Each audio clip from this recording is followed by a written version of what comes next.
Listo.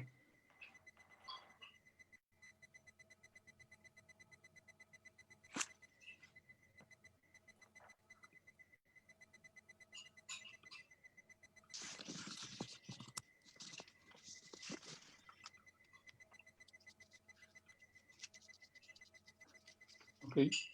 ¿Comenzamos? ¿Belén? Sí, están en vivo. Ya. Ya. ¿Cuál es la pantalla esta?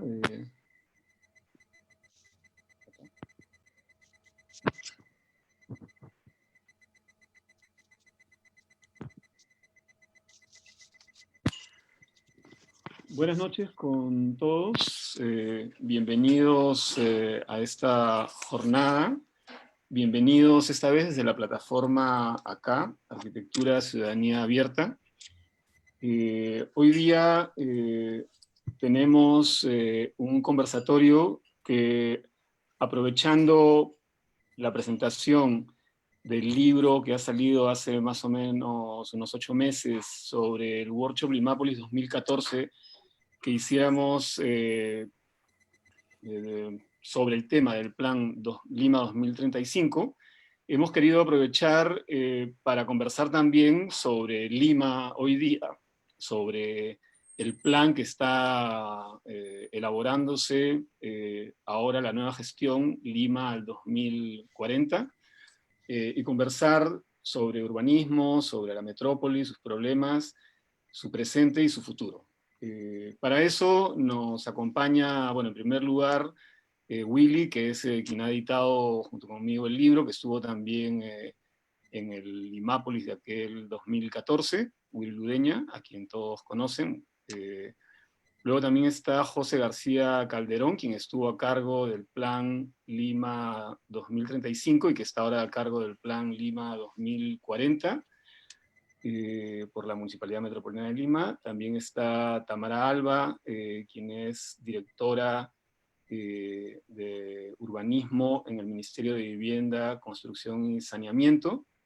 Sharif Cajat, que es profesor de la Facultad de Arquitectura de la Católica y que estuvo como profesor participante en el workshop Limápolis, que es urbanista además, y en algunos estará con nosotros Ana Zucchetti, que además estuvo en la parte logística del plan Lima 2014, perdón, Lima el 2035, todos estos años. Pero que además, como todos sabemos, es una entre activista, preocupada, y en general, ahí está justamente Ana, y en general siempre activa, urbanista en la ciudad, metida sobre todo en temas de medio ambiente. Y nos está apoyando también Belén de Mesón, profesora de la facultad. Bienvenidos a todos, muchas gracias por estar con nosotros esta noche. Lo primero que quería era un poco para poner tal vez todo esto en un contexto temporal amplio, sin ánimo de hacer un viaje al pasado.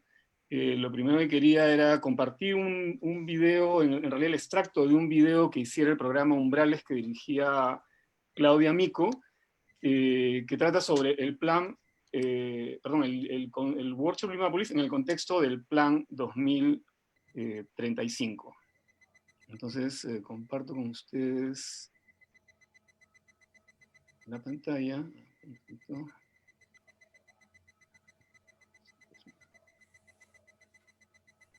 No olvidar poner compartir sonido abajo. ¿En dónde? Cuando pones compartir pantalla.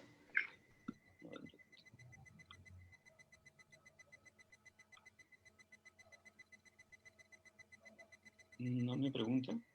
Vamos a ver. ¿Qué es eso? Vamos. Okay.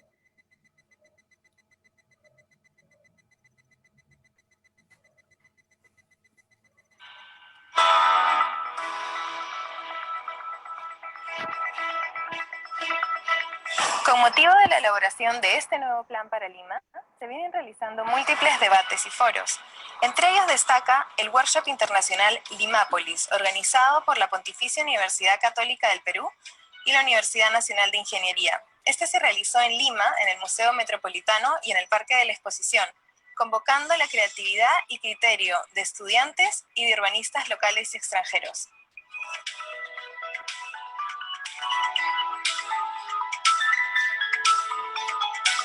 Lucho, ¿cuáles son los principales objetivos de Limápolis? ¿Hacia dónde apunta en relación a, sobre todo, el plan, ¿no? Lo que se está haciendo en la municipalidad? Bueno, primero, el más importante es generar un espacio de discusión. Creo que Lima no tiene espacios de discusión sobre lo urbano, en términos académicos, en términos profesionales, en términos intelectuales. La discusión urbana es una discusión pobre, y termina siendo pues una discusión manejada por políticos. También quisimos aportar con aquello que la universidad debe aportar, que es la generación de conocimiento. Entonces, para eso hemos juntado gente peruana valiosa, todos los expertos que están aquí. Hemos traído gente de afuera que tiene otras miradas, otras ópticas para que se confronten con las de los peruanos. El tercer objetivo, que era poner toda esa inteligencia no para criticar el plan, no para cuestionar nada, no para señalar sentados desde la academia y señalar que está mal, sino a trabajar, a arriesgar, trabajar y proponer, a proponer, ¿no? a que los arquitectos y los expertos que vengan digan, bueno, eso podría ser así, así, así, y puede estar bien, puede estar equivocado, y discutir como los urbanistas y los arquitectos discutimos, con proyectos. Limápolis o workshops de este estilo son imprescindibles para avanzar con el planeamiento. Son 150 personas durante 10 días pensando sobre temas del plan. O sea, evidentemente hay que capitalizar ese conocimiento y esos debates.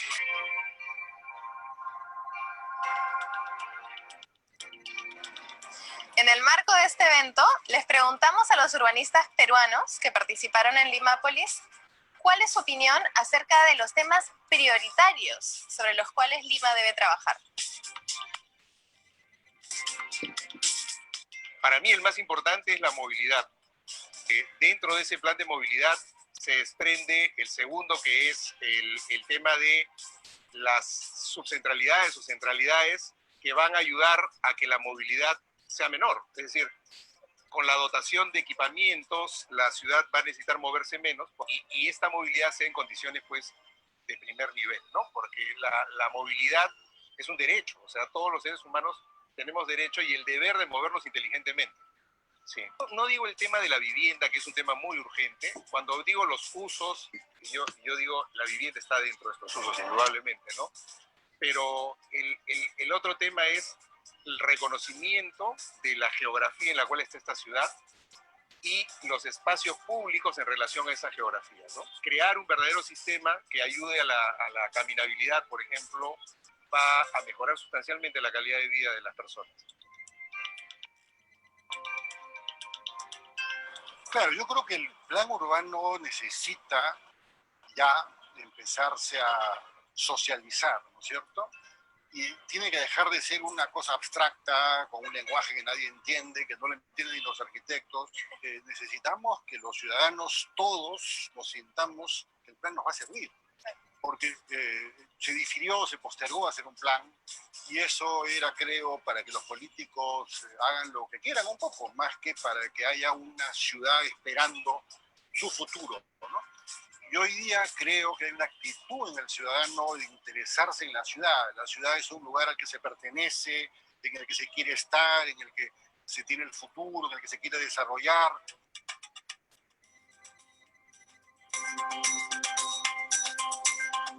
Cuéntanos qué tal ha sido tu experiencia aquí en el workshop de Limápolis y si sientes que esto va a servir realmente para Lima. Un tema muy importante de intercambio entre la academia y la realidad, que es un intercambio de una comunicación que no se hace muchas veces entre los planes que se están gestando para la ciudad y lo que sucede en una plataforma que puede ser justamente el germen de propuestas innovadoras y que apoyen o planteen pues otros entendimientos de la realidad. Y nos vamos dando cuenta en el transcurso del taller, que me parece muy, muy interesante, que una de las faltas más graves que existe en el planeamiento urbano de Lima es justamente la condición del ordenamiento territorial. Una conexión que tiene una desconexión y un desentendimiento de la particularidad territorial y geográfica que tiene la ciudad y que es un poco reflejo de cómo se ha construido esta ciudad pues, fragmentada y un poco dispersa. Me gustaría que fuera una iniciativa que sea para todos los años, que no solo convoque arquitectos y urbanistas, sino también sea más interdisciplinario, ¿no? Que convoque antropólogos, a sociólogos. Los pobladores también sean partícipes de esta propuesta, ¿no? Saber qué opinan, cuáles son sus sueños, cuáles son sus expectativas a largo tiempo. Definitivamente, las ideas que se han trabajado en el ámbito académico de un workshop como Limápolis y las propuestas urbanas que nos traen los urbanistas extranjeros y nacionales son refrescantes, porque nos permiten ver todo lo que Lima es capaz de ser, más allá de las limitantes políticas o económicas que a veces se ponen nuestras autoridades. En este sentido, estas propuestas no pueden más que enriquecer el trabajo que la municipalidad viene haciendo de cara al nuevo Plan Metropolitano de Desarrollo Urbano de Lima, y por eso merecen ser consideradas. La importancia fundamental de este plan es que hay una gran urgencia porque se ejecute lo antes posible, para empezar a cambiar hábitos y realidades que necesitan de respuestas inmediatas y de calidad.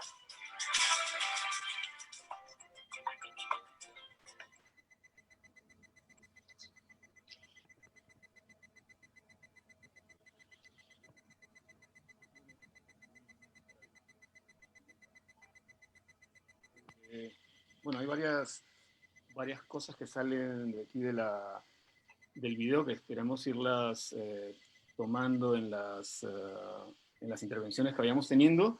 Quiero invitar primeramente a Willy a hacer una primera reflexión y una primera pregunta para nuestros invitados. Bien, gracias Lucho. Bueno, en realidad quería retomar el espíritu del libro y plantear más que una pregunta específica, tal vez una invitación a nuestros panelistas para reflexionar un poco desde la experiencia de cada uno de ellos, el sentido del plan urbano, ¿no es verdad? Para aquellos que nos dedicamos un poco a la historia urbana y específicamente al ámbito de las ideas urbanas, los planes urbanos son un testimonio extraordinario para conocer, para analizar el pensamiento urbano de un momento específico del desarrollo de la ciudad, en el caso de Lima. Y desde luego son un testimonio donde puede concentrarse en un solo momento una serie de iniciativas y visiones de la ciudad y una serie de planteamientos en términos de proyectos incluso, ¿no? Pero para aquellos que no son historiadores, sino más bien vivimos la ciudad, en realidad los planes son una especie de anacronismo previsible que termina siendo inservible, porque finalmente cuando se terminan de hacer los planes, la ciudad ha cambiado, la realidad es otra, por lo tanto son documentos que nunca terminan aplicándose.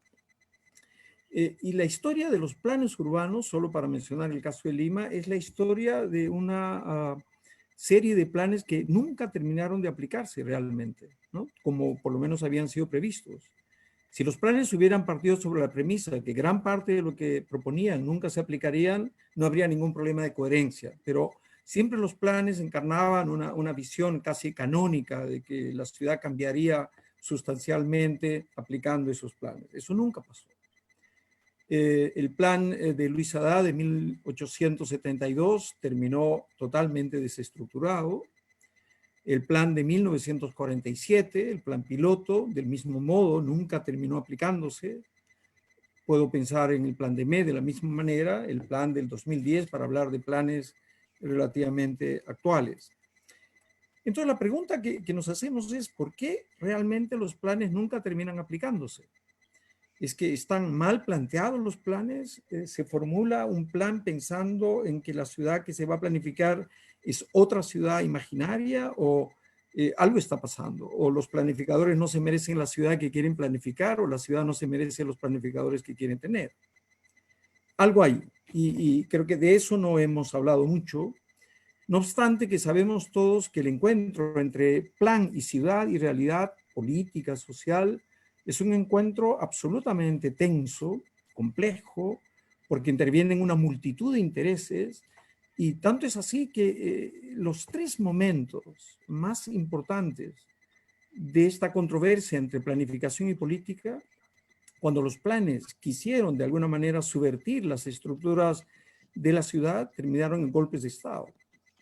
Guillermo Billinghurst, en 1912, cuando empezó a hablar de barrios obreros y la expansión hacia el RIMAC, le vino el golpe. No quiero decir que fue por el plan de él, pero era un factor absolutamente fundamental. Y el propio Bustamante y Rivero, cuando se oponía a la voracidad de los inversores después del terremoto de 1940, de salir más allá del triángulo Lima, Callao, Chorrillos, Lima, porque el plan piloto quería de alguna manera acotar la expansión urbana de Lima dentro de ese triángulo con una ciudad densificada, y había una presión fuertísima del capital inmobiliario para liberalizar la urbanización de las tierras fuera del triángulo, le vino el golpe con Odría. Y es interesante observar los cambios que se darían después, en el segundo capítulo del plan piloto, una vez que Odría termina en el poder y cambia el equipo del plan piloto, en cierto modo, no de manera sustancial, pero los resultados están ahí. Y esta historia termina con el proyecto de Velasco Alvarado, cuando empieza a hablar de la famosa reforma urbana, que podía ser como una especie de segundo capítulo de la reforma agraria, y se corrió las voces de que confiscarían la segunda vivienda, las casas de playa, y desde luego no será esa la razón por la cual Morales Bermúdez le hace el golpe, pero hay razones para pensar que la relación entre plan y ciudad, plan y política tiene una serie de elementos importantes, ¿no es verdad? La pregunta que quería un poco poner a la mesa era entonces, ¿por qué es que los planes no se aplican realmente como debían ser? ¿Cuál es la razón estructural, epistemológica, metodológica de este desencuentro entre plan y realidad? La normalidad histórica en nuestro país es que la informalidad es un ADN estructural de la República. Esto está en la raíz misma de la República. No es un invento de Hernando de Soto o José Matos Mar. Está en la estructura profunda del sentido de nuestra sociedad.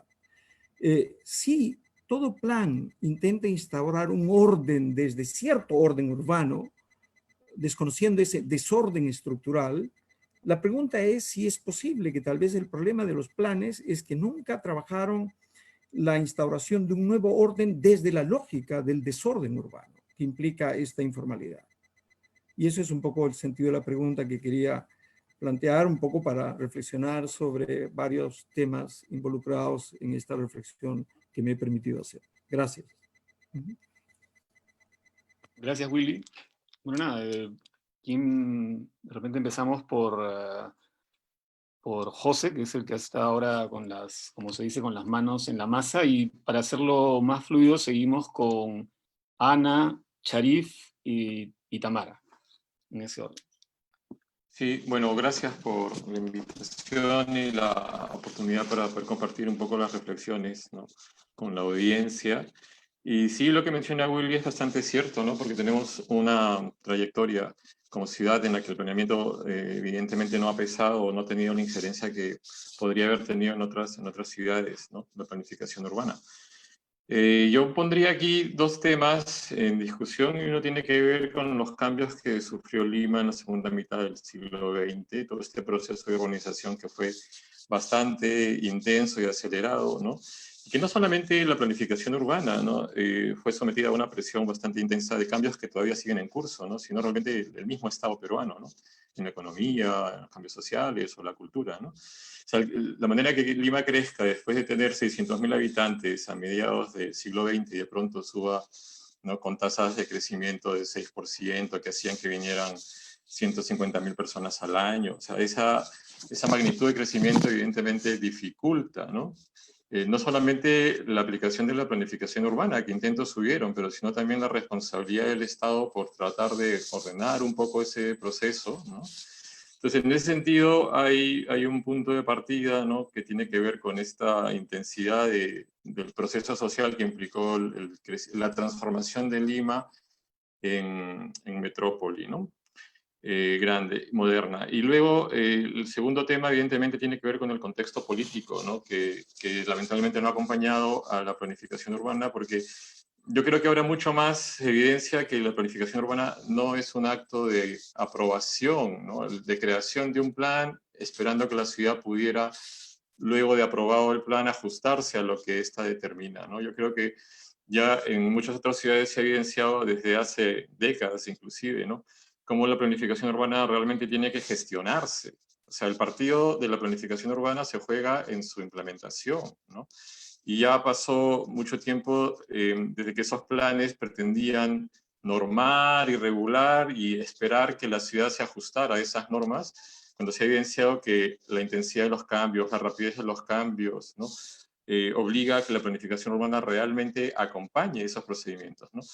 Y para eso, evidentemente, se requiere pues, una estabilidad política, una constancia, ¿no? política que supera, en el caso de la ciudad de Lima, los periodos de gobierno municipal, y eso es lo que más ha adolecido la ciudad desde antes, pero se puede ya de manera más constante hablar a partir del año 80, ¿no? con el retorno a la democracia, que ha habido alcaldes elegidos por la ciudadanía de manera constante, pero no se ha observado, digamos, la continuidad de las políticas de planificación urbana, y al mismo tiempo no se ha, creo yo, percibido la necesidad de que el planeamiento urbano tenga un carácter mucho más operativo, orientado a la gestión. Hasta ahora creo que nuestros planes son más planes normativos, ¿no? que establecen una serie de normas y quedan ahí un poco estáticos, esperando que todos los actores de la ciudad pues, cumplan esas normas, ¿no? Y realmente así no es posible transformar la ciudad ni contribuir a mejorar, ¿no? todas las deficiencias que tiene y aprovechar las potencialidades que también tiene.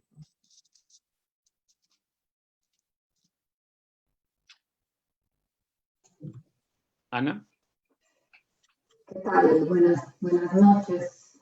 Me vino un brote de nostalgia al ver el video de Limápolis y de las entrevistas de algunos de sus autores.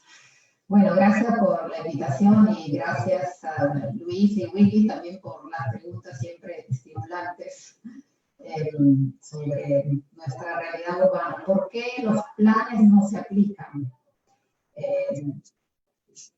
No hacemos los planes que la ciudad necesita o la ciudad y los planes no tienen los gobernantes y la institucionalidad que necesitan.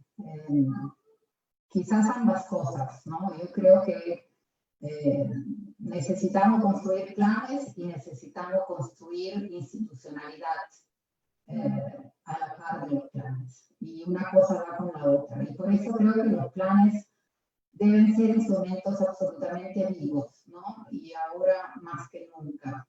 Deben ser sistemas de información de la ciudad vivos y abiertos a todos, que se actualicen a cada paso, en cada momento y que estén disponibles para todos. Ahora, por ejemplo, en el contexto de COVID deberíamos aprovechar para que ese tejido social tan debilitado se reactive, se reconstruya a partir de la movilización de la gente, incluso para levantar información urbana y meterla al nuevo plan urbano que se está formulando, ¿no? El plan también, los planes urbanos deben ser pactos sociales y políticos entre las instituciones, entre los partidos, entre los grupos de interés, y por ello deben ser también vivos, ¿no? Y por lo tanto, trascender y superar las gestiones, ¿no? Y como decía José, los planes deben ser, para mí, esencialmente son portafolios de proyectos, ¿no? Y también portafolios vivos. Cuando nosotros hicimos el plan 2035, cuyo creo mayor error fue empezarlo tan tarde en el proceso de gestión, prácticamente el último año y medio, se hizo a toda máquina, ¿no? En casi 18 meses desde la transferencia de recursos a la unidad ejecutora hasta su conclusión, ¿no? Preparamos una cartera de, creo, José, corrígeme, más de 380 proyectos, ¿no? Quizás ahora hay que desechar 200 y reinventarlos, pero hay otros tantos que probablemente son absolutamente vigentes, ¿no? Y que bastaría actualizar, consultar y gestionar para poner en marcha. Entonces, los proyectos son esas piezas vivas del plan que permiten a un plan también ejecutarse y mantenerse actual, ¿no? Así que yo creo que, como decía también José, el plan en primer lugar debe instrumentarse, ¿no? Y esa es nuestra gran falla, que no llegamos, no concluimos el ciclo de la planificación y no instrumentamos y no llegamos a gestionar los planes, ¿no? Y en este momento necesitamos hacer unas reformas grandes del Congreso de la República, que además ya están listas, ya están preparadas, la nueva ley del suelo, por ejemplo, para poder financiar las ciudades y gestionar el suelo de las ciudades de una manera diferente y poder implementar los grandes proyectos que los desafíos del plan urbano para Lima contienen, ¿no? Gracias, Ana. Sharif. Hola, ¿qué tal? Bueno, gracias por la invitación. Digamos, en el sentido que han estado comentando Ana y José, yo también estaba pensando mencionarlo, pero creo que ya no voy a ahondar en el sentido de que se necesita una continuidad y sobre todo una institucionalidad, ¿no?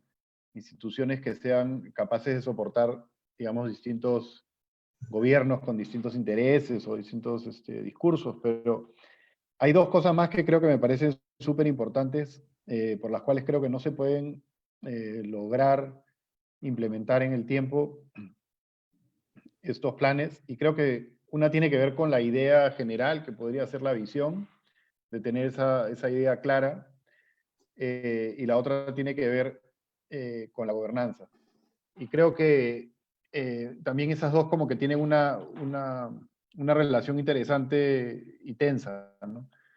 Por un lado, creo que los planes, así como tú, digamos, mencionas con respecto, o Willy, con respecto a lo que estaba mencionando, con respecto al plan del 49, cómo hay estas tensiones entre una visión de una Lima expansiva, con todas las chacras y las haciendas convertidas en nuevas urbanizaciones, etcétera, contra otra visión que era la del plan de mantener una ciudad compacta con el triángulo reducido. Incluso dentro del triángulo está la zona como del Fundo Pando y la zona de las Huacas, dejarlas como áreas verdes, como unos pulmones al interior del triángulo, etcétera.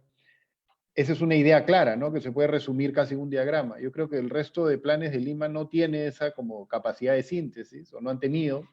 Entonces creo que la gente no las puede ni reconocer, ni dibujar, ni referirse, y creo que esa sería como una de las principales cuestiones que deberíamos lograr en este plan al 40, de saber a dónde vamos, ¿no? ¿Qué tipo de ciudad? O sea, ¿es una ciudad con un borde, con un parque, por decir, un área reservada, como las lomas, para que no pierdan su verdor en invierno y uno sepa dónde comienzan las lomas y acaba la ciudad? Creo que ese tipo de cuestiones son fundamentales para poder dibujar la ciudad, y si uno no puede dibujar su ciudad, creo que no la conoce. Y en este caso creo ni siquiera los arquitectos limeños, vamos a decir, porque estamos hablando de Lima, creo que serían capaces de dibujar su ciudad con algunos diagramas o algunos gestos, y creo que ese es un reto importante para el plan del 40.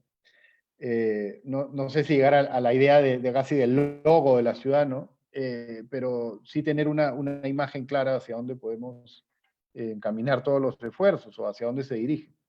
Y creo que la otra interesante y compleja, pero a mí me parece últimamente, me parece casi la más importante, es casi hacer un esfuerzo para acabar con las alcaldías municipales, ¿no? O sea, los distritos creo que son el problema más grande que tiene la ciudad de Lima y las ciudades que están camino a convertirse en metrópolis, ¿no? Creo que cuando uno ve la idea del distrito, está pensado en un distrito rural, ¿no? En un distrito que no está en la ciudad y que se superponen todas las cosas, ¿no? O sea, incluso en Lima, como ciudad, tiene todas las direcciones que se superponen con los ministerios, ¿no? Pero ya cuando uno se baja de la Lima metropolitana, que incluso puede tener todas estas direcciones como educación, salud, vivienda, etcétera, etcétera, que son un poco redundantes, pero vamos a decir que, en fin, tienen una estructura metropolitana y tienen sus espacios donde norman y legislan y fiscalizan, cuando se repite toda la misma estructura en los espacios distritales municipales, vamos a decir, más locales, y eso es un absoluto despropósito. Entonces creo que el problema de la gobernanza, de tener 50 distritos, hoy en día es la peor sabotaje que se le puede hacer a un plan metropolitano, y creo que sería como un esfuerzo súper interesante llevar esta idea del plan y toda la idea de la gobernanza de Lima al Congreso, que creo que es el único que, si no me equivoco, es el único que puede resolver esto disolviendo los distritos, ¿no? Con una nueva forma de estructura de gobierno donde, vamos a decir, los distritos como tales serían como gerencias, nada más, donde se ayuda a administrar, a recaudar, a limpiar, etcétera, pero si no, siempre se van a mantener los mismos problemas, ¿no? Los problemas de la desigualdad, de la inequidad, de la accesibilidad, de la movilidad, de los problemas ambientales, porque cada uno se mira el ombligo, digamos, cada distrito. Entonces, creo que esas dos cuestiones son también fundamentales para que no progresen los planes, y creo que son cosas que hay que atacar directamente.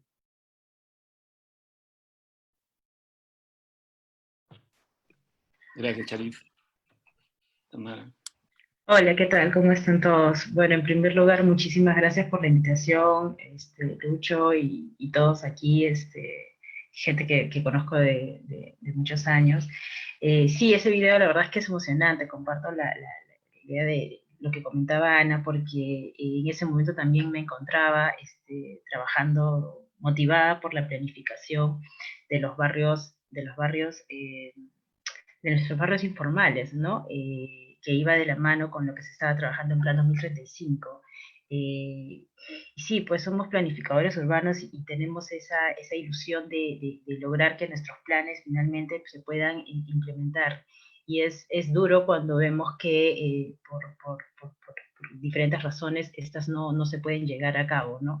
Sobre todo cuando apuestas por la participación de sus diferentes actores, que finalmente son aquellos que son los beneficiarios directos de los impactos que puedan generar positivos, obviamente, de parte de sus planes, ¿no? Pero a pesar de que estos planes no se pudieron implementar, yo considero que no es posible renunciar a la idea de planificar. Sin embargo, es necesario reevaluarse constantemente sobre cómo estamos haciendo o realizando nuestros planes. Ya de por sí todos sabemos que no tenemos un plan desde que se concibió desde el 90, o sea, ya ni siquiera es hablar de que no se ha implementado, sino que sin siquiera se ha hecho el intento o sea, se ha hecho el intento, pero finalmente no se pudo concretar, y no se pudo tampoco incluso llegar a dar a conocer por finalmente la población, que es finalmente quien tiene que apropiarse de estos planes, ¿no? Creo que eso es también muy importante, y que a veces porque obviamente somos técnicos, somos especialistas en el tema, podemos a veces dejar de lado esa búsqueda de que la población finalmente se apropie de estos planes. Por otro lado, el tema de los planes también es que uno tiene la idea de que esto es algo muy lejano, ¿no? Entonces como que es difícil poder hacer entender a muchas personas de que finalmente esto me sirve, ¿no? Entonces yo creo que entre las estrategias o la reevaluación que tenemos que hacer siempre tiene que ir acompañada con espacios que permitan tener cosas o digamos proyectos que evidencien, que sea resultado de esta planificación, pero que no amerite pues un largo plazo, ¿no?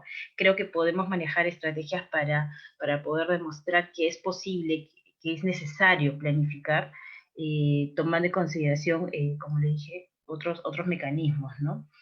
Se hablaba de las carteras de proyectos que justamente se buscó con el Plan 2035, hay una cartera enorme de proyectos que se plantearon. También creo que hay estrategias relacionadas a poder desarrollar proyectos pilotos que puedan justamente demostrar que es posible trabajar con la planificación. Y yo sigo apostando por la idea de que tratemos de involucrar cada vez más a nuestra población y a demostrar que es posible hacerlo, ¿no? Definitivamente la institucionalidad, bueno, ya todos han hablado, ese es otro gran problema que se va dando, sobre todo en las municipalidades, que se da cada 4 años y que tienes que obviamente reinventarte, a ver si tienes o no la suerte de que este nuevo gobernante considere que es importante planificar nuestras ciudades y que no se desarrollen proyectos como los que que hemos ido viendo en estos últimos años, ¿no?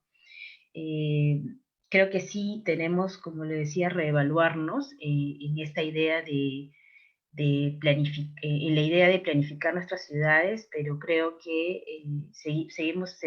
debemos seguir apostando por ello, ¿no? Gracias Tamara. Sí, yo creo que una cosa que, a raíz de la pregunta de Willy, una cosa que no hemos discutido es el real sentido de la planificación y de los planes en una sociedad como la nuestra que no dio a luz ni la planificación ni los planes mismos, ¿no? Obviamente la planificación tiene una gran deuda con ciudades del sur global, digamos. Las ciudades que están de países en desarrollo tienen grandes problemas que tal vez nosotros hemos tenido menos fortuna con los planes, pero ciudades que han seguido incluso los planes con cierto rigor, mantienen problemas. Uno se pregunta, por ejemplo, ¿qué sentido tiene un plan en una sociedad con 70% de informalidad? Es decir, entendiendo que la informalidad, por ejemplo, a mí lo que más interesante me parece de toda la teoría de Hernando de Soto es cuando define la informalidad, que él la define más como una zona nebulosa e incierta entre lo legal y lo legal. Es decir, no es que entre lo legal y lo ilegal hay una línea abstracta y perfecta, no. Eso es un área nebulosa, incierta, oscura, difícil de entender. Bueno, en el caso del Perú, en ese espacio incierto que muchos ven como una línea, hay 70% de la actividad económica, 70% de las ciudades, 70% de la población. Si el plan ha sido concebido como una lógica como de ordenar el territorio, claro, obviamente por definición el plan va a tener la capacidad de ordenar 30% de esa sociedad, 30% de esa ciudad, 30% de esas actividades.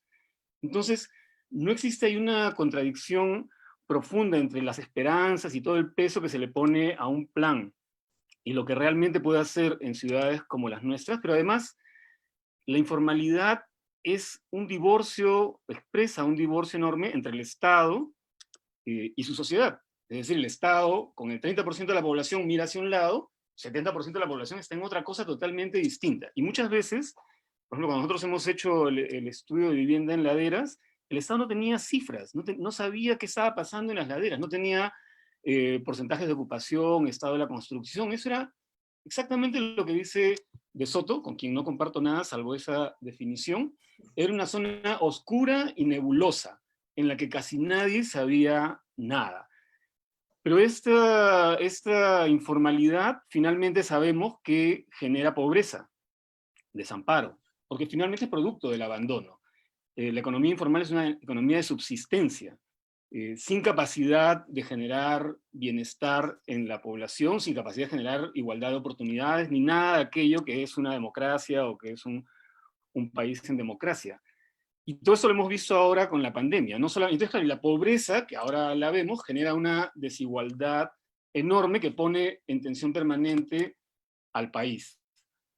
Entonces, ahí hay como una pregunta sobre el sentido del plan. Y por otro lado, en el video que acabamos de pasar, yo decía que el debate urbano era realmente pobre. Y yo creo que el escenario ha cambiado mucho de ese momento a hoy día. Yo creo que hoy en día, a raíz de muchas cosas que han sucedido, del Plan 2035, de la aparición de algunos programas, de mejoramiento de barrio, de acciones de los municipios en particular a lo largo de estos últimos 6, 7 años, la conciencia urbana se ha elevado notoriamente. Las demandas de la población son cada vez más fuertes. La población ahora se organiza, sabe cuáles son sus canales. Hay congresistas que han tomado lo urbano como una plataforma en el Congreso pasado. Entonces, de un lado hay una noción de plan como de orden, de algo, un instrumento que genera orden, pero que difícilmente, desde mi punto de vista, va a tener posibilidades en un país como el nuestro. Y de otro lado, hay una población cada vez más consciente. No deberíamos, en el caso nuestro, siguiendo un poco lo que dijo Ana rápidamente hace un momento, pensar el plan más que como un instrumento técnico, como un pacto social, como un ponerse de acuerdo en prioridades mínimas y que luego intentar que todo el mundo suscriba ese gran pacto social. No es esta, por ejemplo, el que todos podamos ahora conectarnos por internet, incluso en los sectores menos favorecidos, en donde por temas de educación están llegando tablets, claro, no es que vayan a llegar a todas partes ni tan rápido, pero no estamos en un momento clave a raíz de la pandemia, a raíz de las situaciones que estamos viviendo, para cambiar totalmente nuestra noción de plan urbano y de repente agregar en ese nuevo panorama, después de todos estos procesos que han habido en los últimos 7 años, cómo el plan está incorporando la participación, la voz de la ciudadanía. Bueno, tomo la palabra, ya que lo hacemos más espontáneo.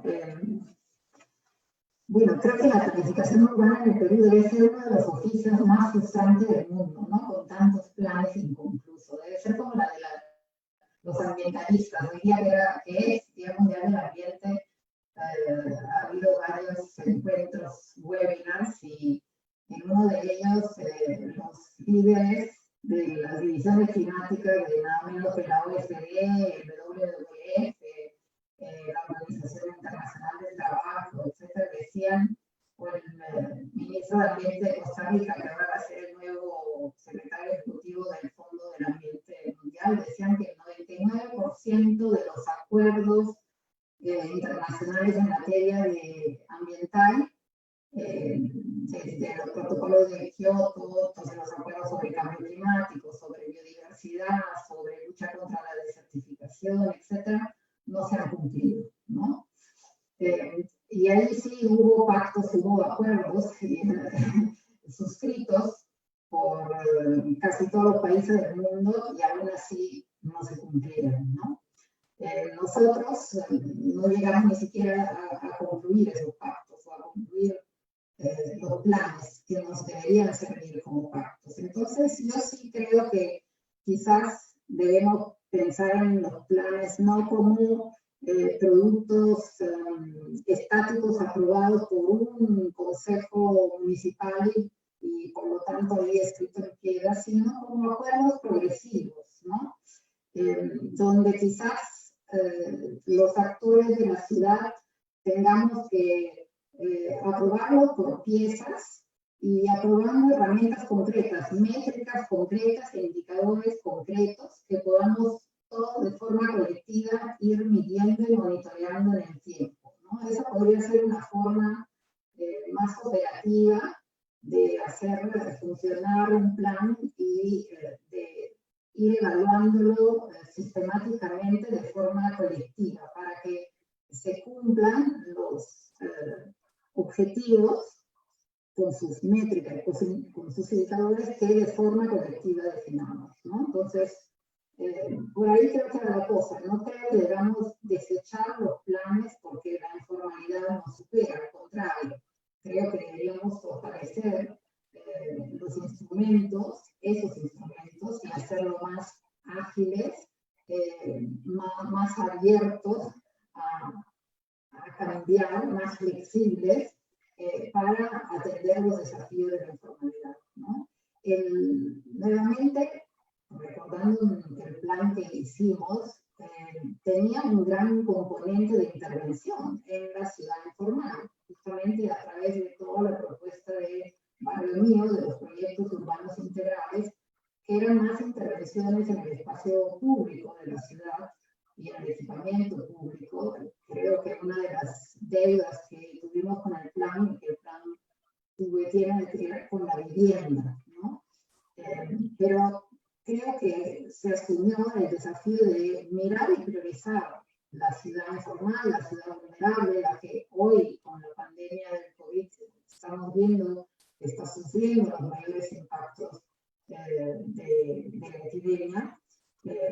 Y ahí está, esa cartera de proyectos, entonces, que es la gran Lima y la Lima que necesita de todos nosotros. Entonces, un plan sí puede atender la gran ciudad informal y no solo puede, que debe hacerlo, ¿no? Pero obviamente debemos ayudarlo a instrumentarse para que lo haga de forma eficiente, ¿no? Y recuerdo nuevamente, ley del suelo para poder financiar la ciudad, y ahora con el paquete de reactivación económica donde se va a inyectar muchos recursos a la economía peruana, justamente hacerlos ahí y priorizar esas zonas para transformar las ciudades partiendo de los barrios populares, ¿no? 30.000 millones de soles creo que el paquete de reactivación, ya estamos diciendo, no debe ser reactivación, debe ser transformación económica, ¿no? Entonces metámonos en la transformación de la ciudad en los barrios populares. José, dale. Sí, a raíz de la pregunta que planteaste también, ¿no? Sobre si es que realmente el plan tiene sentido en una ciudad donde la formalidad solamente representa 1/3, ¿no? Yo de repente me haría la pregunta a la inversa, ¿no? Y todos estos desafíos, estas eficiencias, estos problemas que tiene la ciudad, ¿se pueden solucionar sin plan? O sea, lo que sí está claro es que la ciudad puede seguir evolucionando, para bien o para mal, sin plan. Y así ha sido, ¿no? Durante muchos años, cuando se toman muy parcialmente en consideración los planes, entonces eso no requiere demostración, ¿no? O sea, Lima puede seguir creciendo sin plan, pues 10, 20 años más. Pero los problemas que tiene la ciudad, ¿no? Por citar uno muy específico a raíz de la última situación que estamos experimentando con la pandemia, ¿no? En San Juan de Lurigancho, donde hay 1 millón de personas, ¿no? No hay un gran hospital, solamente hay 2 pequeños hospitales, producto de todo este proceso de crecimiento que ha tenido durante décadas este distrito más poblado del país, no se tomaron las previsiones adecuadas y no existe prácticamente el suelo, ¿no? En su momento cuando se estaba ocupando no se previó y ahora que ya está todo ocupado no existe. Y nadie puede concebir que este distrito pueda seguir desarrollándose sin contar con una infraestructura mínima, ¿no? Para la cual se requiere contar con suelo. Entonces, digamos, ya no estamos hablando de una planificación a futuro para que se desarrolle de manera adecuada y cuando se ocupe por primera vez, sino estamos hablando de una zona prácticamente ya consolidada en la que hay que hacer transformaciones, ¿no? No la van a hacer los proyectos de inversión pública como los plantea el sistema Invierte.p, porque ahí en el sistema Invierte.p, si planteas que tienes que hacer un hospital, el terreno pues será un activo, ¿no? Será un componente del proyecto que habrá que comprar. Pero cuando vas a comprar te vas a dar cuenta que todo el suelo ya está ocupado, ¿no? Entonces ahí sí se requieren instrumentos de gestión de suelo, ¿no? Urbanísticos, que sin ellos es bastante difícil que esa deficiencia pudiera subsanarse, ¿no? Entonces, digamos, este es un caso bastante específico que creo que evidencia y demuestra la necesidad de contar con los instrumentos urbanísticos o de planificación urbana para que estos problemas puedan superarse, ¿no? Y luego hay un tema más general que tiene que ver en el esfuerzo que hace el Estado por tratar de brindar desarrollo, ¿no? a la sociedad, a los ciudadanos. Hay 2 maneras de tratar de llevarlo, ¿no? Que es una de manera sectorial, como está organizado a nivel de gobierno central, que divide todas las necesidades públicas por temas, ¿no? Es una división temática en vivienda, en transporte, en medio ambiente, ¿no? Pero que resulta que los problemas en el territorio están bastante interconectados, ¿no? Y articulados. Y entonces ahí es donde hay una dimensión del desarrollo que es territorial, que no es sectorial, ¿no? Y que se puede plasmar de manera mucho más tangible en las ciudades, ¿no? Y que tienen la competencia los gobiernos locales, que lamentablemente son la instancia más débil que tenemos en nuestro sistema público, ¿no? Entonces el Estado opera, ¿no? Con fuerza, con un montón de recursos locales, pues hay una debilidad tremenda y justo ahí es donde se juega el partido del desarrollo territorial, donde todas estas grandes cifras macroeconómicas, ¿no? Que evidencian una salud del país hacia el exterior se ve, ¿no? Que Perú puede tener una economía sana, saludable, Pero cuando viene una situación como la actual, que pone a prueba realmente ese desarrollo, resulta que ese bienestar macroeconómico no bajó a la escala local, ¿no? Cuando uno camina por las calles y uno ve el sistema premoderno que tenemos de transporte público, o la ausencia de equipamientos mínimos como los hospitales que he mencionado, o la precariedad del sistema de abastecimiento de alimentos, que es una cosa tan básica, ¿no? Entonces resulta que una contradicción que tiene que ver mucho, creo, con la gran debilidad o la incapacidad que hemos tenido, ¿no?, como país de poder fortalecer el desarrollo territorial a nivel de gobierno local. Y finalmente, algo que también mencionó Tamara, sobre, claro, se ve, pues, ¿no?, los planes se ven como instrumentos que tienen un largo plazo de duración, ¿no? Y uno dirá, bueno, puede proponer bonitos proyectos, pero ¿y eso cuándo llegará, no? Mientras eso, yo tengo que seguir viendo. Pero sí creo que la planificación, ¿no?, tiene una posibilidad de poder aportar al presente, ¿no?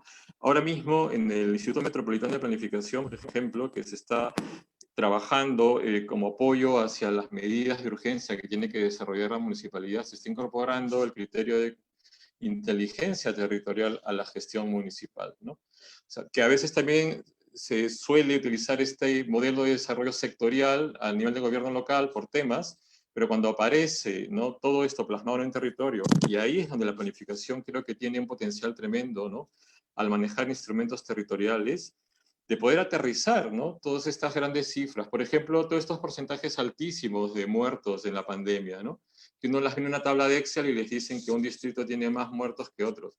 Pero uno sabe que el partido no se juega, y se juega viendo dónde están realmente las concentraciones de población vulnerable, de muertos, ¿no? Y entonces ahí es donde se pueden tomar las decisiones a nivel de desarrollo local. Y sí creo que ahí la planificación urbana no tiene que estar esperando pues 10, 20 años, ¿no?, de las prescripciones a futuro, cómo van a ser la ciudad, sino que puede aportar en el día a día y en la urgencia de situaciones como la que estamos atravesando en este momento. Y esto yo lo estoy viendo como está sucediendo ahora en la municipalidad y en la participación que tiene el Instituto Metropolitano de Planificación en apoyo a la gestión. Gracias, José. Tamara. Sí, a ver, bueno, se han dicho muchas cosas que son súper interesantes. Se ha hablado de la informalidad, del 70% de informalidad, son nuestras ciudades informales.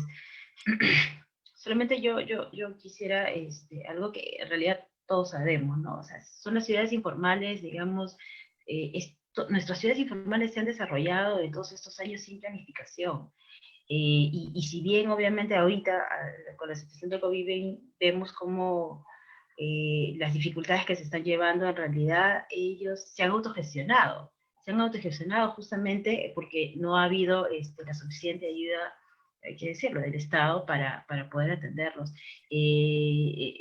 Aquellos que de alguna manera hemos tenido la oportunidad de poder estar compartiendo con ellos, vemos esa capacidad que ellos tienen de salir adelante, y a pesar de no tener especialistas en el tema, han ido, digamos, experimentando y viendo con margen de error, sacando adelante a sus familias, sacando adelante sus viviendas. Entonces, creo que esa potencialidad es importante tomarla en cuenta justamente para que nosotros podamos ayudar a orientar esas potencialidades hacia cosas mucho más concretas, mucho más efectivas, ¿no? Justamente lo que nosotros buscábamos cuando estuvimos trabajando en Lima era poder articular la ciudad informal a la ciudad formal, ¿no? No establecer pues, como una barrera entre ellas, sino más bien integrarlas. Creo también importante que para poder llegar a eso es necesario tomar en cuenta también el componente social y comunicacional, que a veces eso se deja mucho de lado. Nosotros somos, vuelvo a remarcar esto, no somos especialistas, conocemos el tema, pero a veces esto no es fácilmente entendible para, digamos, la persona común, ¿no? Y creo que ahora, y en la experiencia que he ido teniendo en estos años, he visto que con buenas estrategias de comunicación es posible, digamos, dar mensajes claros y poder comunicar mejor lo que se quiere finalmente, ¿no? Así que yo creo que simplemente hay que seguir buscando en alternativas de poder llegar. Definitivamente los planes no pueden ir solos, ya lo han comentado también, vienen con instrumentos de gestión, con mecanismos que permitan, por ejemplo, habilitar suelo para poder, digamos, dar facilidades para lo tan ansiado como es la vivienda social, ¿no? Que todavía se sigue buscando alternativas para poder competir con el mercado informal, ¿no? Creo que es posible, ¿no? O sea, vuelvo a remarcarlo, no podemos renunciar al plan.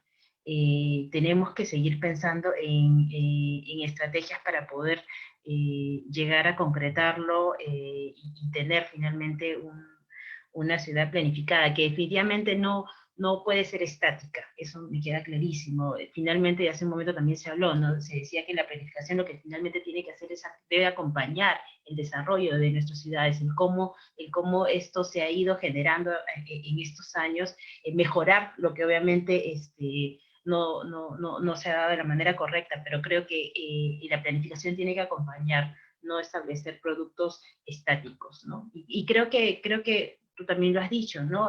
Finalmente, yo de lo que recuerdo hace, no sé, pues 10, 15 años, no se hablaba como se habla ahora de ciudades, no había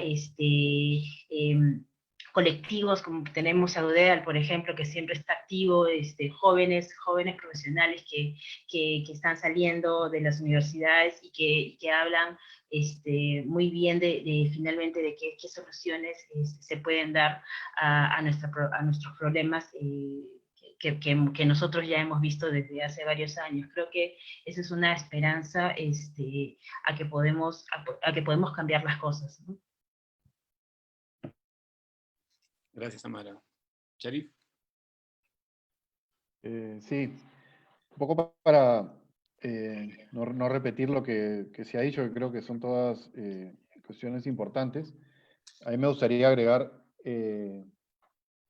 hasta cierto punto, agregar una y enfatizar otra que creo que mencionó José, que tenía que ver con las infraestructuras, ¿no? Pero mirarla desde un punto un poco más amplio.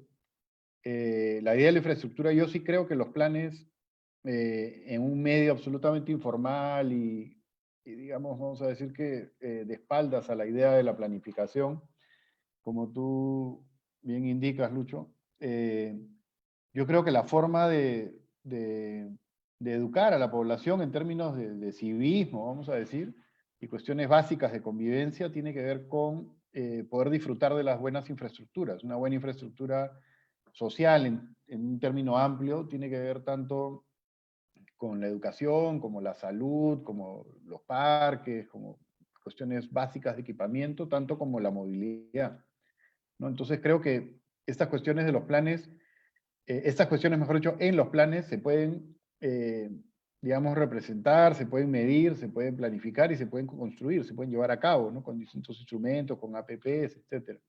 Y creo que ese sería el rol principal de, digamos, un poco como lo que ha pasado con el metro, ¿no?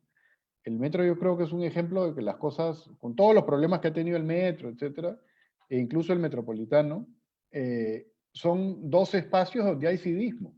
O sea, no hay un vandalismo, no hay una cuestión, vamos a decir, dentro de todo hay una cuestión de civismo, de cierto sentido de convivencia. Y creo que eso es una forma de, digamos, el buen camino que hay que seguir.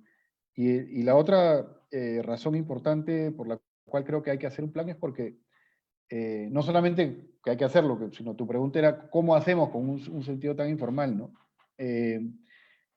Yo creo que otra vez me dirijo a la gobernanza, que es parte del origen del problema, ¿no? Nuevamente, tener un Ministerio de Transporte, tener un Ministerio de Vivienda, tener un Ministerio del Ambiente, es un absoluto despropósito, ¿no? Las carreteras van por un lado, las zonificaciones van por otro, los proyectos de vivienda van por otro, o sea, y no hay nada que ver con, también la protección del medio ambiente va por otro, o sea, no tiene ningún sentido, ¿no? O sea, para comenzar creo que debería haber no sé si debería haber otro ministerio, no deberían haber los otros ministerios, deberían fusionarse dentro de uno, que debería ser el Ministerio de Desarrollo Urbano, ¿no? Pero que integre, digamos, el medio ambiente, que integre el transporte, que integre la vivienda, y a partir de ahí empezar a, digamos, darle cierta continuidad y cierta autonomía a las ciudades y que se lleven adelante de manera coherente, ¿no?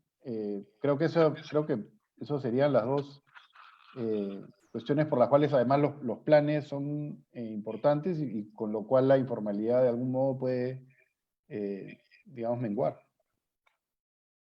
Gracias, Sharif. Willy.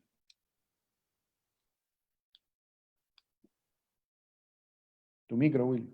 Tu micro está apagado. Willy, tu micro está apagado. Ya, Decía que no estaba en el plan, un poco esta intervención corta, pero lo dicho a mí me parece extremadamente importante. Se ha tocado casi todos los aspectos que tienen que ver con el tema de los planes. Sin embargo, me gustaría tal vez anotar algo que creo que resulta fundamental. En principio, comparto la esperanza de Tamara de que efectivamente el plan es una necesidad fundamental. Creo que todos estamos de acuerdo absolutamente con ello. Los colegas que han expuesto han hecho un recuento de todos los impases que normalmente tienen que ver con un plan que no consigue aplicarse a plenitud o en parte. Pero tengo la impresión que hay algo que también tendríamos que poner por lo menos en la mesa como discusión o como posibilidad de reflexión, es de que en realidad hay un asunto político de fondo que no debemos olvidar cuando tratamos de explicar por qué las cosas no funcionan. Si esta pandemia ha conseguido poner, como dice de algún modo el debate internacional ahora, el fin a un tipo de globalización, también esta pandemia ha puesto una suerte de línea divisoria en relación a una narrativa y a un discurso neoliberal que para el caso peruano lo único que ha demostrado es esa especie de cinismo social, de una especie de cobardía social del sector privado que en circunstancias tan dramáticas simplemente han reculado, se han puesto de espaldas y han dejado un pobre Estado absolutamente precario, precarizado por ellos mismos, a defender una situación en la que todos estamos involucrados. ¿Qué han hecho el sector privado? El ejemplo de las clínicas privadas es un ejemplo absolutamente vergonzoso de cómo en circunstancias tan difíciles no tienen el menor escrúpulo de ganar plusvalías, de incrementar sus ganancias. Este es el sector privado que defiende una política neoliberal que en términos urbanos lo que apuesta es lo que siempre ha planteado la ciudad liberal, para decirlo en términos de Leonardo Benévolo, es que la mejor política urbana es aquella que no existe.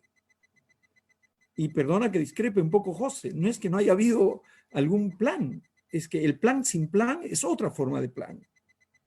Y sabemos quién gobierna ese plan, y dónde se planifica, entre comillas, y quién decide qué hacer con la ciudad. Y eso es algo que tenemos que poner en la agenda de la discusión, porque finalmente, independientemente de que mucha gente apueste por una reformulación de la Constitución del 93, es que gran parte del problema en el que estamos viviendo y estamos describiendo, lo que dice bien Sharif sobre la gobernanza y otra serie de problemas, tienen un punto de partida. Es la Constitución del 93, que ha sometido al Estado a una actitud subsidiaria y ha privilegiado como una especie de idolatría absurda al sector privado. Si nosotros sumamos la cantidad de periodos en los que el sector privado ha manejado la ciudad, lo que tenemos cada vez, después de cada boom económico, es una peor ciudad. Y eso es un poco lo que tenemos que tener en cuenta, no perder de vista, y que cualquier plan urbano tiene que de algún modo someterse a una visión y a una discusión política que no podemos eludir. Yo estoy absolutamente de acuerdo que los síntomas expresados aquí son el efecto, pero no la causa. Y no habría que confundir los efectos por causas. Hay una dimensión política que tiene que acompañar el debate, porque eso tiene que ver con gobernanza, tiene que ver con la relación entre Estado y ciudadanía, entre el sector privado, etcétera, ¿no es verdad? Y finalmente, yo tengo la impresión de que comparando con el sector privado relativamente culto chileno, argentino, lo que fuera. Lamentablemente en la historia de nuestro país hemos tenido un sector urbano absolutamente antiurbano, desprovisto de una visión de ciudad. Y ustedes saben por qué. Porque el sector privado en este país nunca necesitó la ciudad para reproducirse como sector social. Los mineros y hacendados en el siglo XIX, inicios del XX, vivían fuera de Lima. Las grandes inversiones las tenían en sus casas haciendas, en sus campamentos mineros. La ciudad era apenas una vitrina incidental. ¿Para qué había que invertir en la ciudad y hacer mejor ciudad si sus fábricas no estaban en la ciudad? Y pasa exactamente lo mismo ahora. Y eso es algo que no deberíamos dejar de pensar. Y finalmente, lo que dijo Lucho un poco al final de su planteamiento, esta conexión entre pensamiento urbano y plan urbano, impregnado de la complejidad de nuestro país y de nuestro sistema urbano. Yo creo que hay una enorme deuda del pensamiento urbano peruano de producir teoría propia, teoría original. Y después de las cosas que escribieron Aníbal Quijano en los 60, no sé, José Matos Mar, que en ese tiempo lideraban un cierto nivel de pensamiento urbano en América Latina, lo que se ha producido después es francamente nada. Nada original y nada valioso, con excepciones siempre las hay. Y por eso los planes urbanos también están desprovistos de una teoría desarrollada por nosotros mismos.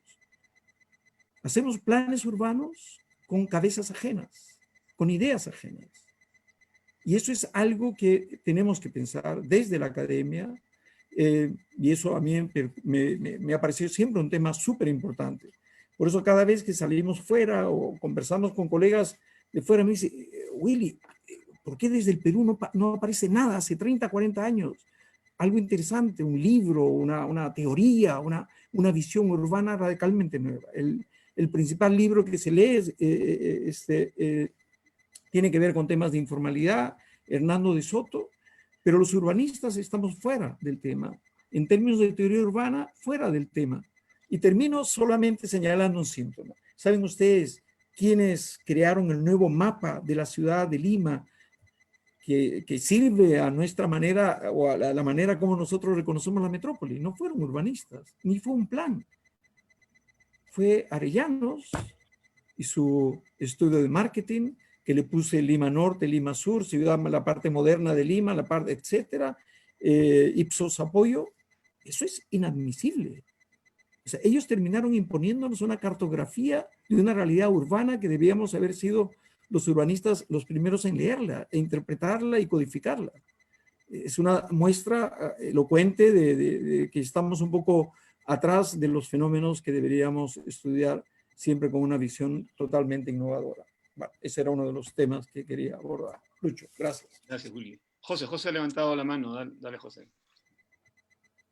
Sí, gracias. También a partir de la mención que hace Willy, ¿no? Que la relación que tiene el plan con el contexto político, ¿no? Que yo creo que evidentemente nosotros somos los primeros en reconocer que la aplicación de un plan, la ejecución o la puesta en práctica de un plan, evidentemente depende completamente del apoyo, la decisión política y la orientación política que pueda haber en un gobierno, ¿no? Entonces, no es que el instrumento técnico por sí tenga una validación y que simplemente con una aprobación, ¿no?, esto pueda empezar a generar cambios. O sea, evidentemente, si es que no cuenta con este respaldo político, y no hay que olvidar que el plan no se aprueba técnicamente, el plan se aprueba políticamente, lo aprueba un consejo, ¿no? Entonces, valdría preguntarse qué cosa hay detrás de esa decisión política, ¿no? ¿Cuáles son las ideas? ¿Cuáles son las intenciones? ¿Cuáles son las presiones? ¿No? Y sí creo que evidentemente entonces es necesario hacer esa reflexión, ¿no? También hemos dicho siempre, ¿no?, que lo que ha sucedido en Lima a partir de las reformas de inicios de los 90 ha terminado representando un retiro del Estado en los asuntos públicos, ¿no?, y ceder más bien la iniciativa al actor privado, ¿no? Entonces, el Estado se autodeclara incapaz de atender los asuntos públicos en muchos aspectos, ¿no? Cede su lugar, y si bien a mí me parece que en muchos aspectos algunas reformas se han sido positivas, sin embargo, es imposible que esta situación pudiera haberse desarrollado mejor sin la participación del Estado. O sea, no se trata de que el Estado sea intervencionista, que altere el desarrollo normal de la economía. Pero creo que en estos más de 25 años que han pasado, creo que ya a estas alturas, ¿no?, con esta situación que estamos enfrentando, nos queda muy en claro que la responsabilidad del Estado no puede ser cubierta, nunca va a ser cubierta por la iniciativa privada, ¿no? Cada quien tiene evidentemente un ámbito de interés distinto, ¿no? Entonces eso está bastante claro. Sin embargo, claro, también yo plantearía, si bien los cambios de la reforma neoliberal en el Estado peruano son de inicio de los 90, pero antes que eso también había todo un proceso de desarrollo informal, ¿no? O sea, el Cerro San Cosme, el Cerro del Pino, no son producto del Estado en el territorio, ¿no? O sea, había procesos que son mucho más constantes, ¿no? Y sí creo que también vale la pena leer cómo el proceso de evolución de Lima, ¿no?, tiene unas constantes, ¿no?, tiene unas lógicas que en muchos casos hasta superan, ¿no? Evidentemente superan la participación de 4 años que tiene un alcalde. O sea, la ciudad ha seguido desarrollándose, ha seguido creciendo con unas tasas de crecimiento, con una fragmentación territorial, con unas desigualdades, inequidades, a través de distintas propuestas ideológicas, políticas, ¿no?, transformaciones culturales. Entonces, sí creo que la ciudad tiene internamente una energía propia que creo que es importante saber desde los planes, ¿no?, interpretándola, leyéndola adecuadamente, poder orientar un poco más este desarrollo. Y finalmente, claro, la capacidad del Estado para poder dirigir o redirigir este desarrollo parece que es bastante limitada. Yo creo que evidentemente el plan tiene que ser lo suficientemente flexible, ¿no?, para que pueda acompañar, ¿no?, corregir las tendencias muy negativas, potenciar más estos aspectos que pueden ser aprovechados y que están ahí desatendidos, ¿no? Y finalmente, como se dijo también en el año 2014, ¿no?, me estoy robando ahí la frase de Manuel de Rivero, que era parte del Consejo Consultivo, el plan es una especie de sistema operativo de la ciudad, ¿no?, que tiene que ser lo suficientemente versátil para que luego cada cambio de gobierno, cada cambio de tendencia ideológica, política, no termine siendo tirado a la basura. O sea, hay desafíos que tiene la ciudad que superan a la ideología política. Evidentemente hay condiciones mínimas de calidad de vida de la población que tienen que ser atendidas, ¿no? Entonces, yo sí creo que los planes, ¿no?, si bien responden y están muy condicionados por el contexto político, creo que tienen que tener la flexibilidad y la solidez suficiente como para poder plantear estos horizontes a largo plazo sabiendo que estos contextos son bastante variables, ¿no?, de cambios políticos o hasta económicos que pueden darse en el plazo de duración que tienen, ¿no? Gracias, José. Bueno, antes de la última ronda, quiero compartir con ustedes, si rápidamente hemos hecho un extracto del libro. El libro en realidad se hizo inmediatamente, en el 2014, 2015 ya estaba listo, pero luego hubieron ahí algunos problemas para que salga. Entonces ahora el libro está disponible en la plataforma virtual del Fondo Editorial de la PUC. Entonces nada, paso algunas rápidamente. Yo creo que además a raíz de lo que comentaba Willy, ¿no?, la poca literatura urbana que hay en el Perú. A ver, no me hace caso. Creo que este es el link que vamos a ir viendo. Vamos a pasar rápidamente a las carátulas de la mayor parte de artículos. Una cosa interesante, este libro se lo dedicamos a Bernardo Secchi, que si se acuerdan estuvo acá para el workshop y a los 4 meses falleció.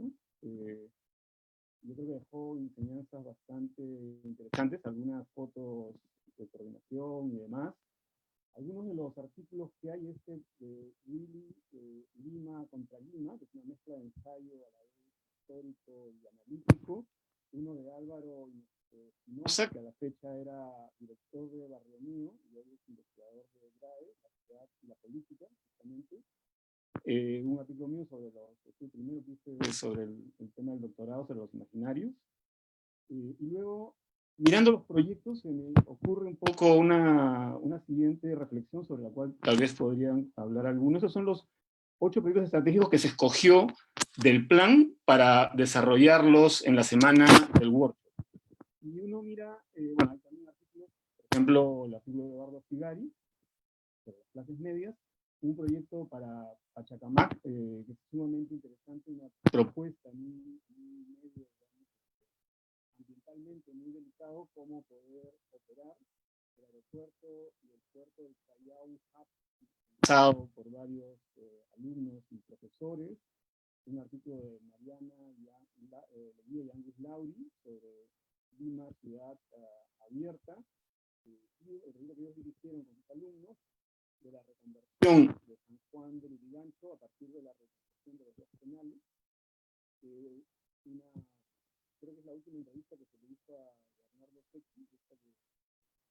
Lucho, no se te escucha.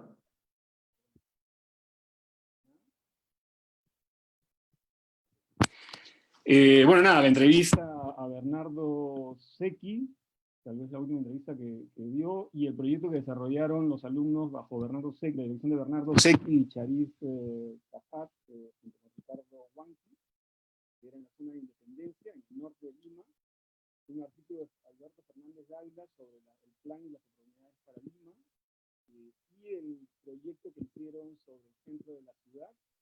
Otra entrevista que esta la hizo Gilson Naroa para Paola Vigano, y el proyecto que hicieron Paola Vigano, Aldo Mantovani y los alumnos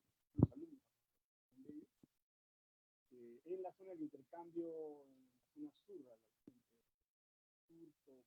sur, y San Juan, y San Juan de Miraflores, un artículo sobre estrategias de articulación urbana de Jorge Jauregui, muy vinculado al libro que él ha publicado ya hace varios años, y el proyecto que hizo con Manuel de Rivero y César Tarazona en la zona del Agustino, El Pino, San Cosme, un artículo de Carles Job, de la Metrópoli al Mosaico, que es parte de la conferencia que dio esa vez, y su proyecto sobre el litoral con Solange Fernández y Pauline Ferrer. Y finalmente, un cierre de Ana Zucchetti, que está con nosotros, un nuevo plan para una nueva ciudad, que también Ana es la que apoyó para la edición y que este libro se produzca. Y mirando los proyectos y pensando un poco en todo esto del Estado, o sea, la planificación nace obviamente en Europa con países sumamente fuertes, los proyectos estratégicos son proyectos enormes, y nosotros, con un grupo de arquitectos y otras disciplinas, donde están Ana Zucchetti, Álvaro Espinosa, que es economista, Belén de Mesón, David Labarte, Javier Vera y Claudia Mico, acabamos de hacer un pronunciamiento que está corriendo ahí para firmas, en donde los 11 puntos son puntos justamente de gobernanza, normas que se necesitan, pequeñas intervenciones, cosas de orden territorial. Pensando un poco otra vez en la planificación, y luego al hacer estos 11 puntos, que son medidas a ratos casi mínimas que hay que hacer en la ciudad para que la cosa mejore, otra vez no hay ahí una separación enorme entre lo que se necesita y lo que el plan nos puede ofrecer. Una última ronda como para que además de pasada se despidan, quien quiera empezar. Bueno, yo tomo el desafío y pediría a los autores o directores del nuevo plan, del Plan 2040, que espero que recoja el legado de lo que se dejó con el Plan 2035, que no esperen hasta el final de la gestión Muñoz para tener un plan aprobado, sino que quizás empiecen a concertar con todas las fuerzas vivas de la ciudad, que en estos últimos tiempos están más vivas que nunca, y el hecho de que estemos aquí esta noche es una muestra de ello, para empezar a activar la ciudad por proyectos, ¿no? Ya hay una cartera que dejamos, seleccionar con la ciudadanía los 8 proyectos prioritarios, digo 8 porque son los que están contenidos en el libro de Limápolis, o los 3, y empezar a construir consenso alrededor de ellos y activar la ciudad a través de ellos. Y regreso a lo que decía antes, creo que la prioridad debe estar en la ciudad informal, en la ciudad vulnerable, que ahora va a manifestarse, ya se está manifestando con todas sus miserias y todas sus crudezas. Ayer estábamos con un dirigente de Lima Este que decía, la vida en los barrios es un martirio, ¿no? Así lo dijo exactamente. vivimos 8 o 10 personas en espacio de 4x3, los niños no pueden salir de casa a hacer deporte y se está acabando la comida, ¿no?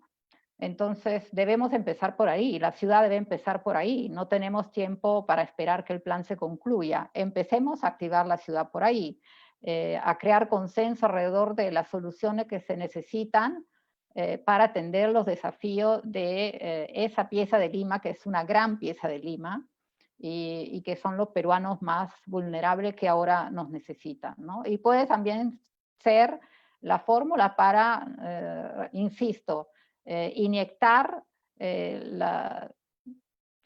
los 30.000 millones de soles que la ministra está metiendo a la economía peruana donde más se necesita, ¿no? Ahí hay que hacer vivienda, hay que hacer parques, hay que hacer veredas, hay que hacer pistas, hay que hacer sistema de agua y desagüe, hay que hacer pequeños equipamientos y hay que reconstruir tejido social. Así que empecemos el plan por ahí y después vayamos construyendo el resto de proyectos para la gran ciudad, que creo que también el sector privado ahora sí necesita para su rentabilidad. El sector privado necesita ciudades eficientes, con sistemas operativos que también funcionen para ellos. Así que yo no los demonizaría tanto.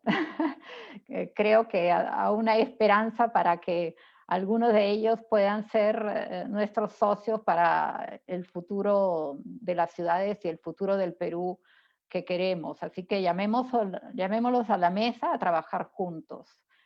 También hay una nueva generación de jóvenes que están en el sector privado y que tienen una nueva mentalidad, ¿no? Así que no sé, hagamos ese esfuerzo por la Lima y por el Perú del futuro y por todas las ciudades del Perú. Gracias, Ana. ¿Alguien quiere continuar? De repente yo, para a manera de despedida también, y como mensaje no más optimista, porque siempre hemos mencionado que a veces las reuniones para hablar sobre la ciudad, la planificación urbana, terminan siendo una suerte de catarsis, ¿no? De que todo está mal. Pero creo que también Lima termina siendo una oportunidad como para ser optimista, ¿no? Y para enfrentarnos a un desafío que creo que de alguna manera va a generar satisfacciones y condiciones mejores para la vida de la ciudadanía, ¿no? O sea, en eso tenemos toda la seguridad de que el proceso va a ser así, ¿no? Y en este nuevo proceso que se está emprendiendo en la actual gestión, evidentemente se está tomando en consideración el avance que se desarrolló el año 2014.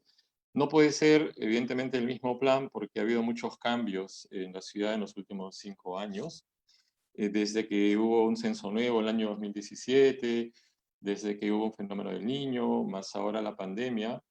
Entonces, no es poco tiempo estos 5 años como para poder mantener la propuesta del año 2014, que yo creo que el año 2014 estaba completamente lista para entrar a difusión. Si a inicios del 2015 se hubiera dado continuidad al Plan 2035, creo que sí hubiera servido para una discusión como la que todos aspiramos, ¿no? Como en este evento, un conversatorio, pero ya a escala pues metropolitana, ¿no?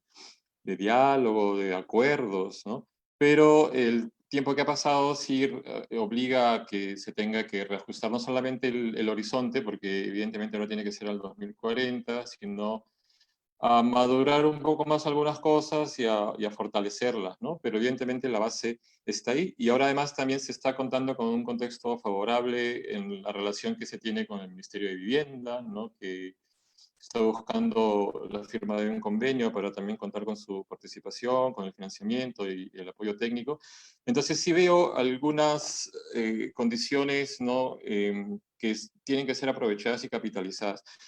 Y evidentemente lo que es necesario también promover, ¿no? Porque no solamente es el proceso técnico, sino también el político, ¿no? Que creo que surge de la ciudadanía, que está vinculado con el tercero, que es la participación ciudadana.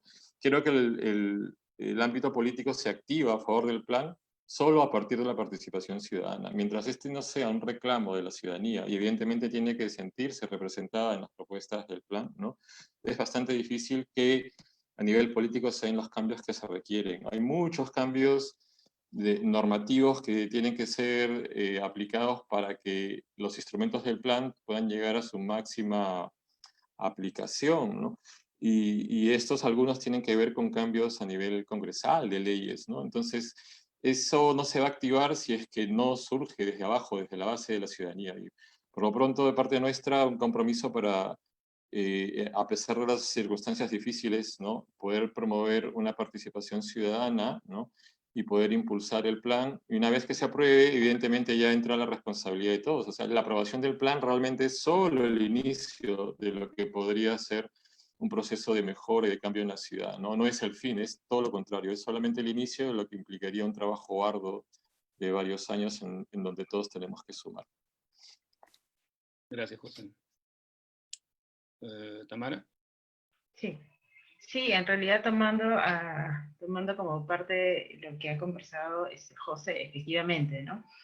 El Ministerio de Vivienda y la Municipalidad están trabajando juntos en poder poder desarrollar este plan 2040, y no solamente de Lima Metropolitana, sino también el Callao. Como creo que no sé si creo que no se ha desarrollado nunca un trabajo conjunto entre las tres instituciones, ¿no? Ministerio de Vivienda, Callao y Lima, y creo que esta es una gran oportunidad de trabajo conjunto, de haber contado, digamos, de contar con el financiamiento para poder hacer esto juntos, y con esta idea, obviamente, de hacerlo lo más participativa posible. Definitivamente, entre la situación en la que nos encontramos, tenemos que encontrar herramientas nuevas de participación como las que estamos llevando ahora a cabo, pero creo que es posible hacerlo. También remarco la idea de que, si bien los planes se aprueban, obviamente el factor político son los regidores finalmente que aprueban este plan, es importante, y vuelvo a remarcar, la apropiación de la población en los planes, porque finalmente los regidores se deben a su población. Entonces, finalmente, si es que nosotros logramos una apropiación de la población en estos planes, finalmente podemos lograr que los objetivos y las metas que se planteen en estos planes puedan ser bien llevadas finalmente por los actores que la aprueban, ¿no? Entonces creo que sí, pues es posible hacerlo. Creo que es una gran oportunidad, es un gran reto definitivamente el poder hacer ambos planes de manera paralela, que es justamente lo que estamos trabajando ahora. Pero también es importante la participación de todos, no solamente de la población en general, sino de la academia, y de los diferentes actores que tienen definitivamente algo que decir sobre cómo proyectar nuestras ciudades, ¿no? Veo comentarios respecto a que también es importante que dentro de estos planes es necesario trabajar a una escala, a una pequeña escala, ¿no? A pequeña escala con nuestras comunidades. Definitivamente nuestras zonas informales, es posible poder trabajar con ellas distintas estrategias que nos permitan integrarlas a nuestra ciudad formal. Creo que es posible, ¿no? Así que nada, seguiremos trabajando en ello, y esperamos contar pues con el apoyo de todos en esto, ¿no? Gracias. Gracias, Amara. Sharif. Sí, bueno, yo también, para un poco terminar con cierto optimismo, pienso que la carta que comentabas es una carta donde de algún modo se ordena un poco las demandas ciudadanas, ¿no? Y creo que es a las cuales el plan de Lima al 40 va a responder de distintas maneras. Y sí creo también que es importante comenzar con el plan sin que esté todo listo y todo terminado, ¿no? Si hay una idea ya concreta, que creo que ya la deben tener, podrían empezar a negociar con las municipalidades para que de algún modo adopten eso y se lo hagan propio, ¿no? Y no hayan estos conflictos más adelante. Si el plan metropolitano tiene que durar en teoría como unos 20 años, digamos, tiene que haber algunas líneas rectoras que se vayan haciendo por partes, ¿no? Siempre recuerdo el informe de Grade sobre análisis minucioso en todas las laderas de Lima que le llamaban inversión sin planificación, ¿no? De cómo hacían miles de pedacitos de muros de contención y escaleritas y pequeñas intervenciones con un sentido populista, devolviéndole el favor a los votos de cada asociación que había tenido el apoyo del alcalde, y cómo todos gastos, digamos, se podía haber invertido en una gran infraestructura para todo el distrito que, claro, hubiera tenido que ubicarse en algún sector y eso hubiera puesto molesto a otro sector, ¿no? Entonces, por tratar de quedar bien, al final todos siguen en problemas, ¿no? Entonces, creo que para eso está el plan, para que, digamos, inteligentemente se vayan haciendo cosas significativas, de pequeña escala, en cada sector, y sepan que esto, digamos, eventualmente le va a tocar a todos, o que va a estar, digamos, proporcionalmente repartido, y la gente lo empiece a adoptar y lo haga propio, ¿no? Creo que ese es el futuro, y después ya las grandes obras se irán dando más adelante. Creo que en ese sentido se puede esperar que el plan va a ser muy útil. Gracias, Sharif. Willy. Anfitriones, agradecer a los colegas que estuvieron esta noche para comentar un tema como el que hemos tratado y terminar con un espíritu por lo menos optimista y pese a la crítica, digamos, a los fundamentos estructurales de la situación actual en términos políticos, yo sí debo reconocer que un gesto de madurez política es fomentar un nivel de continuidad en el Estado, en gestiones o trabajos de planificación como el que se da a través de José ahora, convocado para ver el plan al 40, independientemente de que José lideró el proyecto en el periodo en la gestión de Susana Villarán. Yo creo que la convocatoria es el reconocimiento a una trayectoria de solvencia profesional impecable y que respeto muchísimo. Pero sin embargo, más allá de eso, más allá incluso de los técnicos o los intelectuales, evidentemente la realidad tiene su propia lógica. Y en esa perspectiva, espero de que lo que venga implique, por lo menos a través de José, rescatar fundamentos de un proyecto de ciudad social que está en el ADN de esta narrativa planteada en el documento al 35, más allá igual de algunas observaciones que puedan hacerse, pero creo que hay algunas ideas importantes, incluso proyectos a los que se ha referido Ana. Yo quiero ver solo qué pasará con el Parque del Migrante, que en este momento es el campo de batalla más importante para observar en qué dirección quiere ir la gestión de Muñoz, ¿no es cierto? Es en este momento un espacio que está recibiendo presiones de todo tipo. Yo creo que lo que se haga con el Parque del Migrante, de algún modo será el indicador de lo que en realidad puede y quiere hacer la gestión de Muñoz, y en esa perspectiva, José, esperamos que tu aporte sea fundamental para ir poniendo otra vez en valor la dimensión de lo público sobre lo privado, y que la ciudad es, como diría Manuel Castel, el principal espacio público de todos, ¿verdad? Y que esta lógica privatizadora de la ciudad termine, y espero que esto funcione bien. Ese es el deseo de todos, creo, para seguir viviendo en una ciudad como Lima, y no caer en esta sentencia un poco citanática de Aníbal Quijano cuando me decía que la única manera de vivir en Lima es estudiándola. Yo creo que uno puede vivir en la ciudad para vivirla, y eso es un poco lo que quería decir. Gracias. Muchas gracias, Willy. Sí, también solamente para rápidamente agradecerles a todos por el tiempo y la disponibilidad, especialmente un agradecimiento particular a José y a Tamara, que son funcionarios públicos que están ahora a cargo del plan y a cargo de una dirección importante y que están aquí con nosotros para conversar, para discutir, para confrontar ideas, lo cual es también un signo de una actitud absolutamente democrática que hay que resaltar y que esperemos que sea común entre todos los funcionarios públicos siempre. Y obviamente también agradecer a Ana siempre su voluntad y su energía, y a Sharif con su rigor.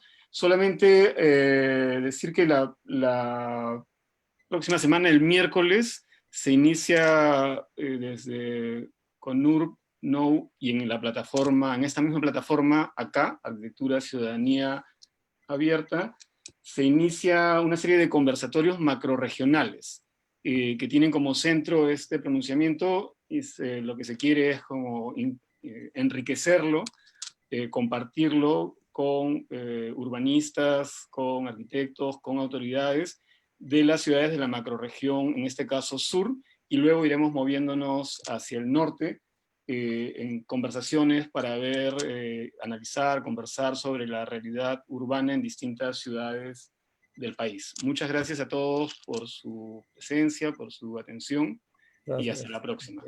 Adiós. Gracias, buenas noches. Chao, chao. Gracias, chao, chao. A dormir. Gracias. Gracias.